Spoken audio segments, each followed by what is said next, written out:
One day one rule of இங்கிலீஷில் இன்றைக்கி நம்ம பார்க்க போகிற ரூல் என்னென்னு பார்த்தீங்கன்னா, இந்த சென்டென்ஸில் உள்ள எரர் என்னங்கிறத கண்டுபிடிக்கணும் first. If I studied well I will pass the exam.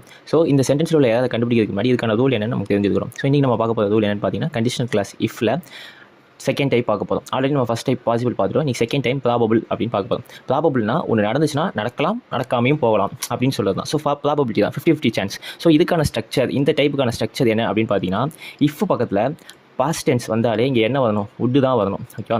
So அதை தவிர்த்து வேறு என்ன வந்திருந்தாலும் நீங்கள் வந்து அந்த சென்டென்ஸை தப்புன்னு சொல்லிடலாம். ஓகேவா? ஸோ இங்கே பாஸ்ட் டென்ஸ் வந்தாலே இங்கே உட்டு தான் வந்துருக்கும். இப்போ இந்த சென்டென்ஸில் பாருங்களேன், இஃப்க்கு பக்கத்தில் பாஸ்ட் டென்ஸ் வந்துருக்கு. பட் ஆனால் இங்கே உட்டு வந்திருக்கா? இல்லை. அதுக்கு பதிலாக என்ன வந்திருக்கு? ப்ரெசென்ட் டென்ஸுக்கான வரக்கூடிய வில்லு வந்திருக்கு. அப்படிங்கும்போது இந்த ஸ்ட்ரக்சர் தப்பு, இந்த சென்டென்ஸ் தப்பு. ஸோ இந்த சென்டென்ஸ் எப்படி கரெக்ட் பண்ணலாம்?